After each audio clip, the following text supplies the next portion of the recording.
तथा गहराइयों से तेरी शुक्रगुजारी करता हूँ कि आपने हमें जिंदा और जिंदगी जमीन पर रखा। मेरे जिंदा खुदावंद, इस बात के लिए तेरा थैंक्स करता हूँ यीशु जी, और मिन्नत इल्तिमास करता हूँ पाक खुदा कि आपने हमें हफ्ता भर संभाला, आज का पाक दिन दिया। इस बात के लिए तेरी शुक्रगुजारी करता हूँ, सेहत तंदुरुस्ती के लिए तेरी शुक्रगुजारी करता हूँ। और खुदावंद, हमने जितनी हमदोस्ताइश की, जितनी परस्तश की, तो खुदावंद अपने हजूर कबूल ठहराना, हमारे होंठों को इसी तरह अपने जलाल के लिए इस्तेमाल करना, ताकि हम रूह और सच्चाई से तेरी परस्तिश करने वाले और तेरे नाम को ऊंचा करने वाले बने, तेरे कलाम को ऊंचा करने वाले बने। बाप उस्मानी, जो कभी वक्त आ गया है तेरे मोहब्बत कलाम का, आज के वर्ल्ड का तो हमारे लिए है।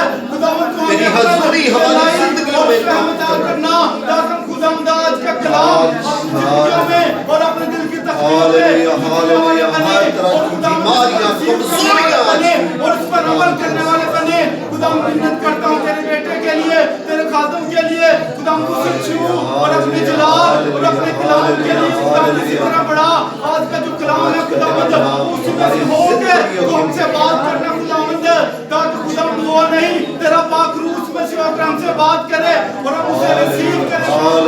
तेरा कलाम हमारी राहों के लिए रोशनी है और हमारे कदमों के लिए चिराग। तेरा कलाम हमारी जिंदगी में साथ होना नहीं बल्कि शौक होना फलदार है पाक खुदा। आज का कलाम खुदावंद हमारी जिंदगी में फलदार हो।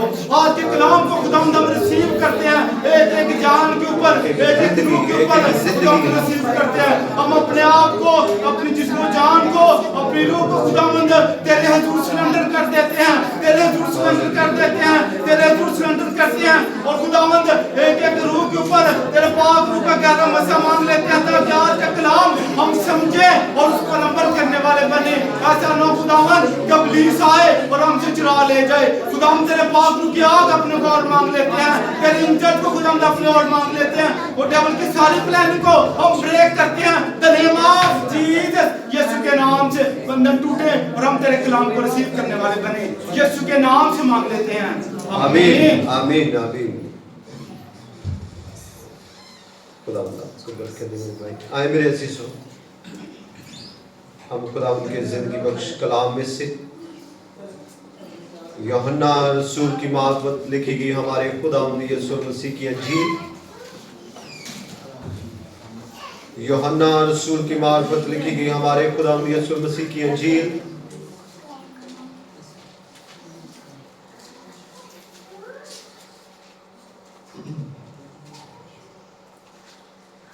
और उसका छठा बाब और उसकी 35वीं आयत। यूहन्ना रसूल की मार्फत लिखी गई हमारे खुदावंद यीशु मसीह की अंजील और उसका छठा बाब और उसकी 35वीं आयत। आज हम खुदावंद के जिंदगी बख्श कलाम में से तिलावत सुनेंगे।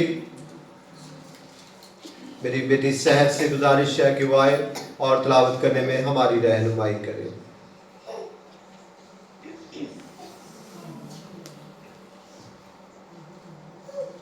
मेरी तरफ से आप सबको सलाम। खुदावंद के पाक कलाम में से यूहन्ना 6:35।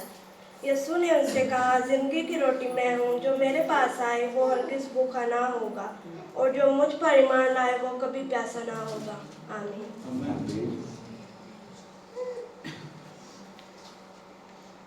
खुदावंद आपको बरकत दे मेरा बेटा। आइए मेरे अजीजों, हम अपने ईमान का इकरार करेंगे। मैं ईमान रखता हूँ खुदा का आदिल मुतलक बाप जो आसमान और ज़मीन का खालिक है, और यीशु मसीह पर जो उसका इकलौता बेटा और हमारा खुदावंद है, और रूह कुदस की कुदरत से पेट में पड़ा, कुंवारी मरियम से पैदा हुआ, पैंतुस पिलातुस के अन्न में दुख उठाया, मसलूब हुआ, मर गया, दफन हुआ, हाल में वहाँ में उतर गया, तीसरे रोज मुर्दों में से जी उठा, आसमान पर चढ़ गया, और खुदा का आदिल मुतलक बाप के दाहिने बैठा है, वहाँ से वो जिंदों और मुर्दों के अदाल करने को आएगा। मैं ईमान रखता हूँ उनको पाक कलीसिया पर, मुकद्दसों की शहादत, गुनाहों की माफ़ी, बदल की क़यामत और अब्दी ज़िंदगी पर। आमीन। बहुत शुक्रिया, आप सबों का। बैठ जाइएगा। एरिका, अब आपने आगे नहीं आना, ठीक है?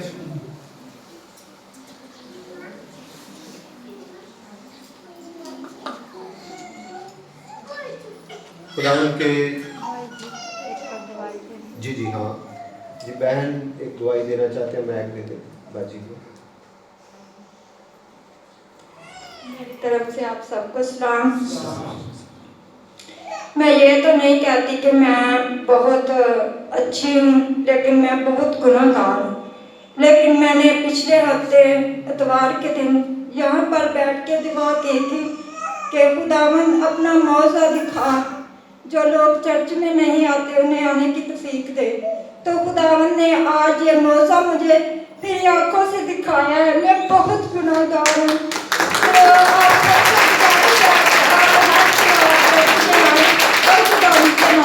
आप एक बार फिर जोरदार तालियां।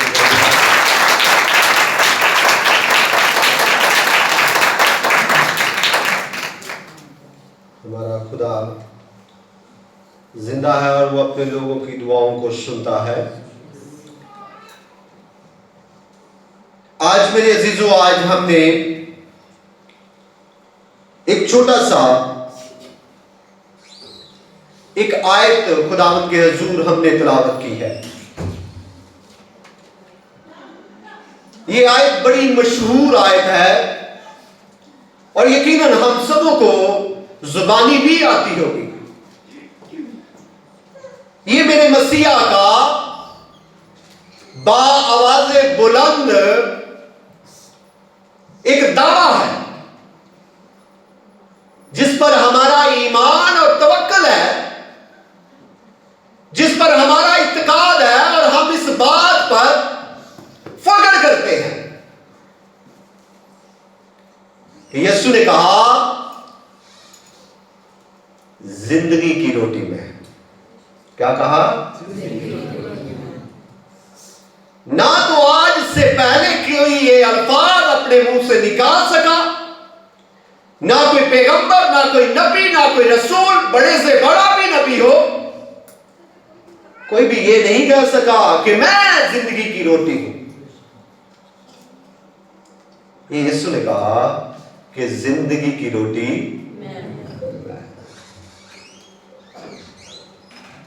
आज हमारा जो अनुमान, जो मजमून है वो है यीशु जिंदगी की रोटी है। जिस किताब में से आज हमने तलावत सुनी है, ये यूहन्ना रसूल ने इस किताब को लिखा। यूहन्ना रसूल मसीह के शागिर्दों में से सबसे छोटा शागिर्द था, जिसने 5 किताबें कलमबंद की। कितनी किताबें? 5। यूहन्ना की अंजील, 3 खतूत और मुकाशफा की किताब। कौन सी? मुकाशफा की किताब। यूहन्ना रसूल उन नबियों में से है, ये वाहिद ऐसा नबी है जो तबई मौत मरा। तबई मौत का मतलब होता है जिससे खुद मौत आए। यूहन्ना को शहीद नहीं किया गया था। यूहन्ना जब बहुत बूढ़ा हो गया, यूहन्ना रसूल जब बहुत बूढ़े हो गए, तो वो जब उसको इबादत में लाया जाता था तो उसके दोनों बाजू कोई पकड़कर ऊपर करता था और वो उसका यही अल्फाज होते थे कि आपस में मोहब्बत रखो। क्या रखो? आपस में मोहब्बत रखो। मेरे अजीजों, बाइबल मुकद्दस में से आज जिस टॉपिक पर आज हम बात करने वाले हैं वो है यूहन्ना ने इस बात को जब लिखा तो वो यूहन्ना रसूल ने मसीह के लबे मुबारक से ये अल्फाज सुने और इनको कलमबंद किया हुआ था।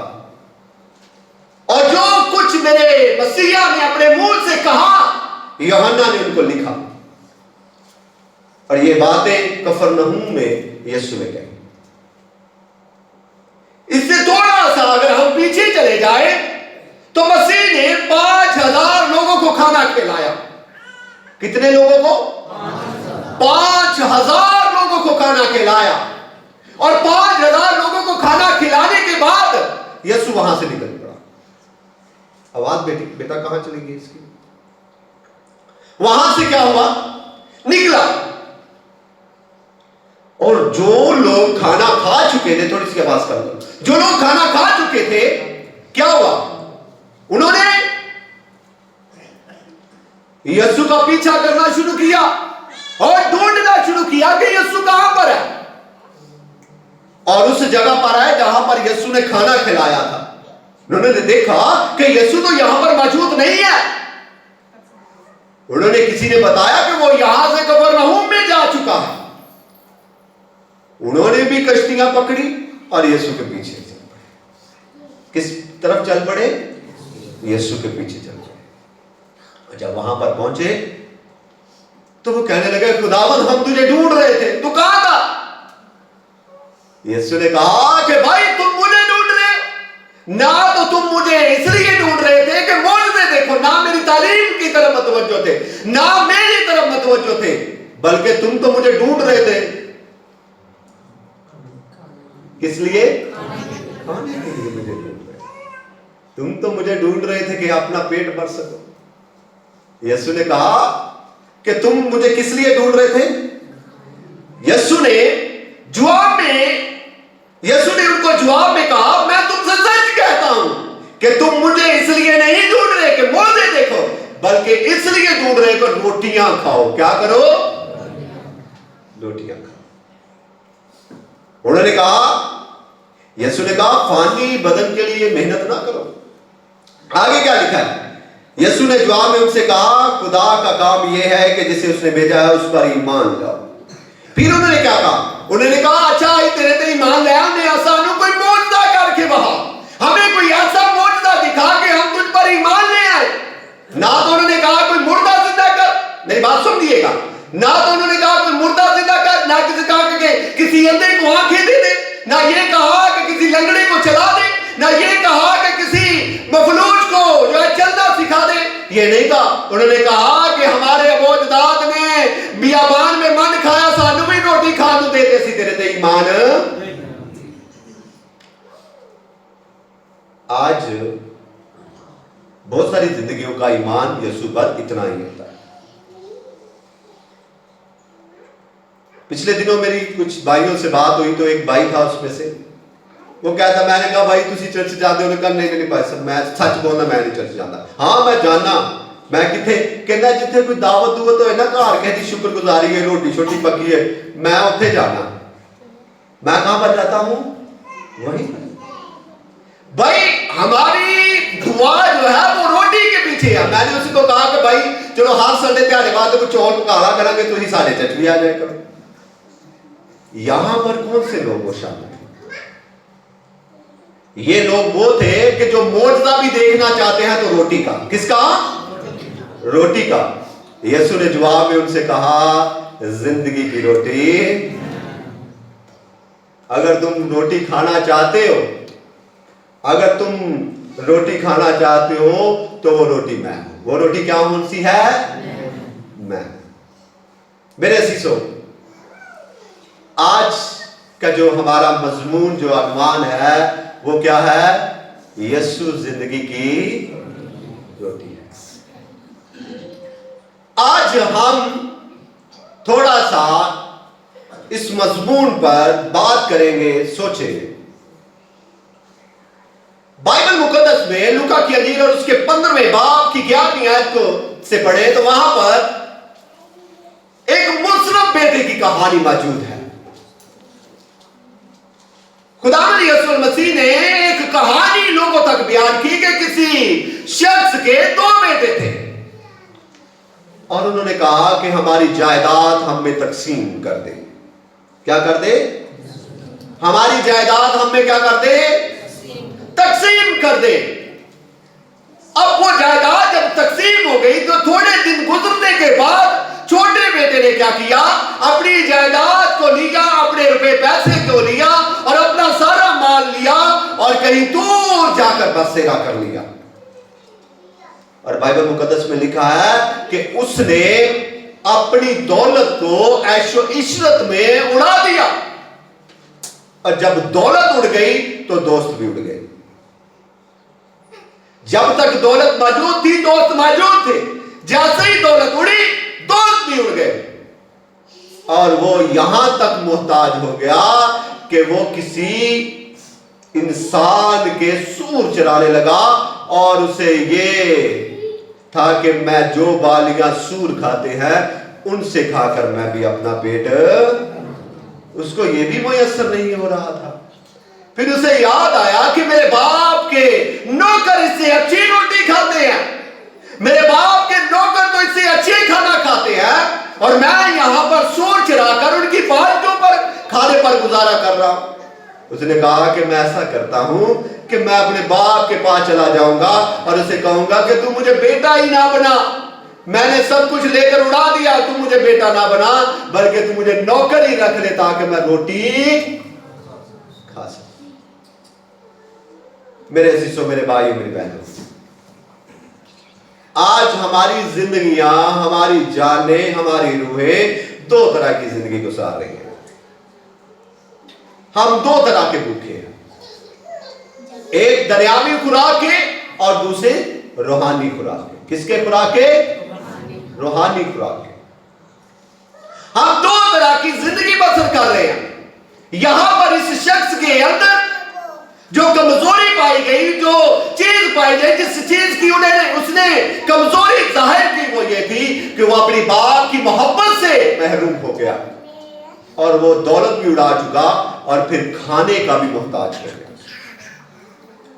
आज जब आप अपने बाप से दूर होते हैं, जब आप जिंदगी की रोटी से दूर होते हैं, तो आप दोनों चीजों से महरूम हो जाते हैं। किन चीजों से महरूम हो जाते हैं? दोनों चीजों से महरूम। और फिर हमारी तवक्को क्या होती है जब हम महरूम होते हैं? हमारी तवक्को क्या होती है? किसी ने अन्य पूछा दो दे दो किन्ने होंगे ने, उन्हें क्या दो रोटियां। उसने क्या कहा? क्योंकि वो भूखा। किसी भूखे को किसी ने कहा एक दिन किन्ने होंगे, उन्हें क्या दो रोटियां। किनिया? क्योंकि वो भूखा था। यहां पर उन्होंने मौजूदा भी ये देखना पसंद किया क्योंकि वो भूखे थे। वो क्या थे? आज हमारी जिंदगियां भूखी हैं, हम भूखे हैं। एक वो जो दुनियावी भूखा है, एक वो जो रूहानी भूखा है। यीशु ने एक बात कही, कहा कि फानी खुराक के लिए मेहनत, आप मेरे साथ नहीं है, मैं थोड़ा सा आपको समझाने की गर्ज से थोड़ा सा आपको निकाल कर लेकर आ रहा हूं। यीशु ने क्या कहा? यीशु ने कहा कि फानी खुराक के लिए मेहनत आप बोले ना करो, फानी खुराक के लिए मेहनत ना करो। आज हमारी मेहनत जो है, आप अपनी जिंदगियों में टटोल कर देख ले, आज हमारी इबादत, आज हमारा झुकना, आज हमारी दुआएं, आज हमारे सजदे, आज हमारी प्रस्तुत फानी खुराक के लिए है। किसके लिए है? फानी खुराक के लिए। हम यीशु के पीछे भी भाग रहे हैं फानी खुराक के लिए, हम यीशु के पीछे भी चल रहे हैं फानी खुराक के लिए। लेकिन मेरे मसीहा ने कहा कि फानी खुराक के लिए मेहनत, जब उन्होंने ये कहा कि फानी खुराक के लिए मेहनत नहीं करनी, तो फिर क्या करें? यीशु ने कहा मुझ पर ईमान लाओ। फिर वो कहने लगे कि तुझ पर ईमान लाकर हमें क्या हासिल होगा, रोटी कहां से मिलेगी? यीशु ने कहा जिंदगी की रोटी, जिंदगी की रोटी मैं हूं। तो जो जिंदगियां, जो जाने, जो रूहें बगैर रूहानी खुराक के जिंदगी बसर करती है, उनकी जिंदगियां कैसी होती है? आए थोड़ा सा इस बात पर थोड़ा सा गौर करते हैं। आज हमारी जिंदगियां रूहानी खुराक से महरूम है, और वो जिंदगियां कैसी बसर करते हैं, थोड़ा सा हम इन बातों पर गौर करेंगे। पहले नंबर पर,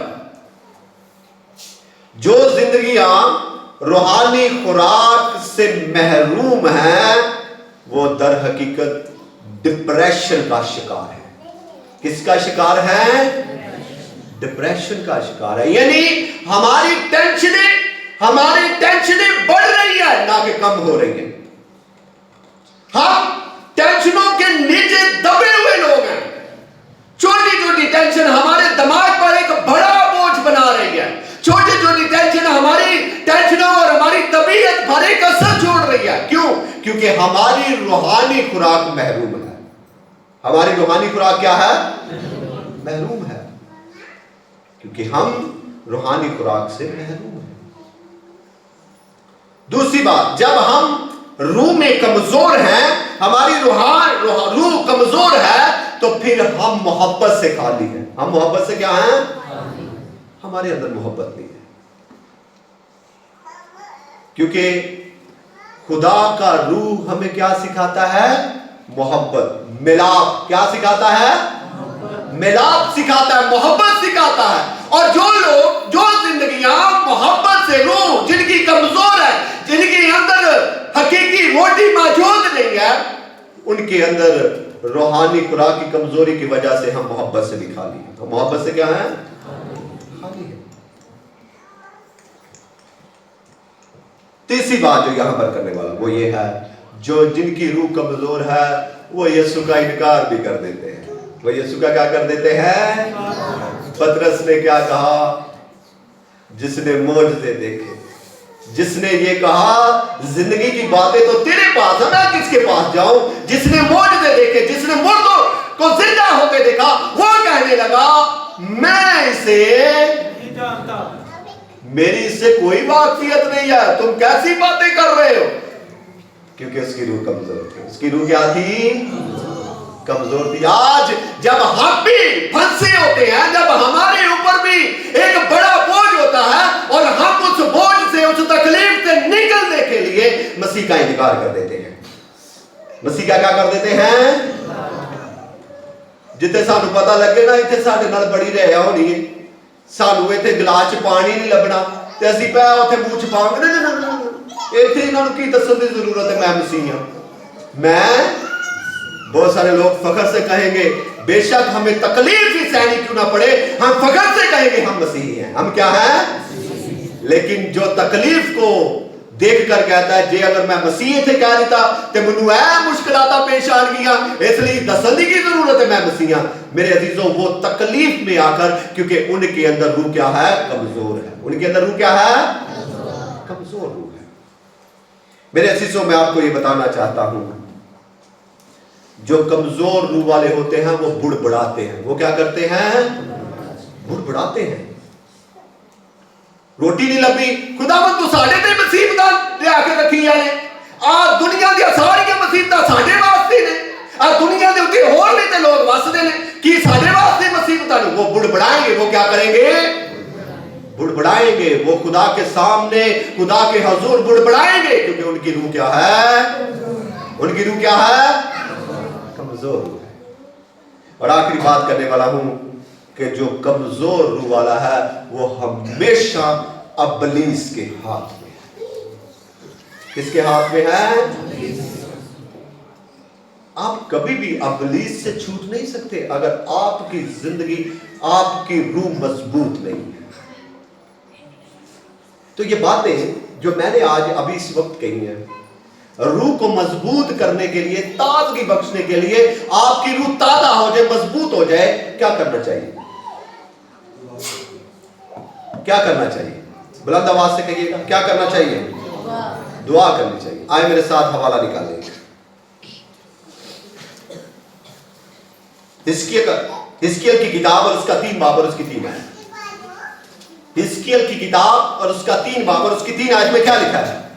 फिर उसने मुझसे कहा, ऐ आदमजात, इस तुम्हार को जो मैंने तुझे देता हूं खा जा, और उससे अपना पेट भर। तब मैंने खाया और वो मेरे मुंह में शहद की मानिंद मीठा लगा। आपकी रूह, आप पेट किससे भर सकते हैं?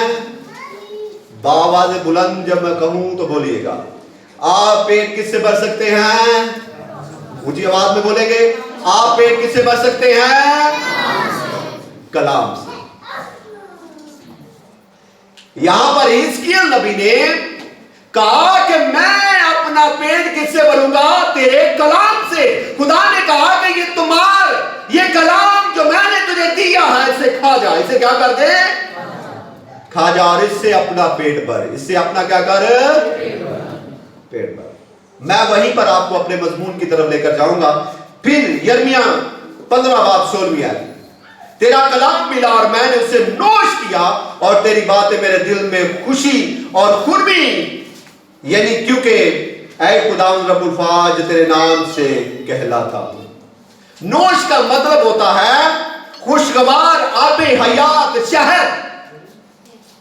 यिर्मयाह कहता है कि मैंने तेरे कलाम को जब लिया, जब मुझे मिला तो मैंने उसे नोश किया, यानी मैंने उसे खाया, वो मुझे शहद की मानिंद मालूम हुआ। और मेरे अजीजों, आज हम कलाम की बारी जब हमारी जिंदगियों में आती है तो हमने ठप करके अपने घरों में रखा होता है। भगत सिंह की एक बात आपको वाकया सुनाता, मुझे याद आ गया। भगत सिंह एक जगह पर ट्रेन पर कहीं पर जा रहे थे, कोई बात था हुआ, एक आदमी आया और उसने भगत सिंह को एक बैग दे दिया। भगत सिंह ने क्या किया, वो बैग पकड़ा और जहां पर बैठा हुआ था उस सीट के नीचे रख दिया। और एक स्टेशन गुजरने के बाद उसे भूख लगी और वो बाहर गया और उसने रोटी ली और खाना शुरू की, तो रोटी देखा कि वो बिस्सी रोटी थी, उसने उसको फेंक दिया। फिर सोचने लगा क्या करूं, फिर उसे ख्याल आया कि ये बैग में क्या, ऐसे देख लेता हूं थोड़ी देर के लिए। उसने जब वो बैग खोला तो उसमें एक ताजा रोटी मौजूद थी, उसमें मच्छी मौजूद थी, उसमें और भी लवाजमात मौजूद थी। उसे एक बात याद है, उसने कहा, वो अपनी किताब में लिखता है, वो कहता है हमारी जिंदगियां भी कुछ इसी तरह से है। हमने कलाम को बंद करके कहीं पर रखा होता है, लेकिन बाहर से हम रोटी ढूंढते रहते हैं, और वो रोटी कैसी है, बिस्सी रोटी। कैसी है, बिस्सी रोटी है, वो खाने के काबिल नहीं है। हमने कभी भी उस बैग को, उस कलाम को खोल कर नहीं देखा जहां पर आपको तमाम दुनिया की लवाजमात मिलती है। उसने कहा शेर के बच्चे भूखे और हाजतमंद हो सकते हैं, पर मेरे तालिब किसी नेमत के मोहताज। मेरे अजीजों, आज अगर आप चाहते हैं कि आपकी जिंदगी सेव हो तो खुदा का कलाम जरूर पढ़े। मैं आपको कलाम की तरफ लेकर आ रहा हूं जो आज का हमारा मजमून है। यीशु ने क्या कहा, जिंदगी की रोटी मैं हूं। और यहां पर हमने क्या पढ़ा है कि अगर आप अपनी जिंदगियों को ताजा करना चाहते हैं तो कलाम को लीजिएगा। और जब आप यूहन्ना की अंजील को पढ़ते हैं, यूहन्ना की अंजील और उसके 7वें बाब की 38वीं आयत को पढ़े तो वहां पर, पहले बाब की 14वीं आयत को पढ़े तो लिखा है कलाम मुजस्सम हुआ। कलाम क्या हुआ, फजल और सच्चाई से मामूर होकर हमारे दरमियान रहा और हमने उसका ऐसा जलाल देखा जैसे बाप के। और यीशु ने क्या कहा, जिंदगी की रोटी। अब आप जब यीशु को लेते हैं, जब आप यीशु को कबूल कर लेते हैं, दर हकीकत आप कलाम को अपने अंदर ले लेते हैं। मेरी बात समझ में आई है? यिर्मयाह जो पुरानी ऐतनामा में कहता है कि ये तमार ले ले और इसे खा जा, वो तमार दर हकीकत यीशु था। वो कौन था? अब मेरी बात समझ में आ रही है कि नहीं? दर हकीकत तमार कौन था? क्योंकि खुदा कलाम है। यीशु क्या है? मेरी बात को आज समझ नहीं है। यीशु क्या है? यूहन्ना की अंजील में लिखा है कलाम मुजस्सम हुआ। कलाम क्या हुआ? और यिर्मयाह और हिजकिय्याह ने क्या खाया? कलाम। क्या खाया? आज जब आप यीशु को कबूल कर लेते हैं, आज जब आप यीशु को ले लेते हैं, दर हकीकत आप कलाम को अपने अंदर ले लेते हैं। किसको ले लेते हैं? यीशु ने उस औरत से क्या कहा? 7वें बाब की, यूहन्ना की अंजील 7वें बाब का 38वीं आयत, उसने कहा जो मुझ पर ईमान लाएगा उसके अंदर से, किताब मुकद्दस में लिखा है कि जिंदगी के पानी की नदियां जारी हो जाएंगी। क्या जारी हो जाएंगी? जिंदगी के पानी की नदियां जारी हो जाएंगी। मेरे अजीजों, आज अगर आप यीशु को लेना चाहते हैं तो उसे कबूल करना होगा, उस पर ईमान लाना होगा, कलाम को पढ़ना होगा, दुआ करनी होगी। आज हमारी जिंदगियां जो है वो, आज हम यीशु से बहुत दूर हैं। आज हम दूर होने की वजह से, हमारी रूह कमजोर होने की वजह से हम इब्लीस के शिकंजे में हैं। किसके शिकंजे में हैं? आज डिप्रेशन का शिकार है, आज टेंशन है, आज हमारे घरों में उलझने हैं, आज परेशानियां हैं। क्यों परेशानियां हैं? क्योंकि हमारी रूह कमजोर है। हमारी रूह क्या है? जब आप याकूब का खत उसके 4 बाब की 7 आयत को पढ़ते हैं, वहां पर लिखा है इब्लीस का मुकाबला करो और वो तुमसे भाई मुकाबला ते कर रहा उंज जाता है जो बंदा मजबूत होवे ते जो तुम्हारी रूह ही कमजोर है तुसी मुकाबला कर सकते हो किसी का?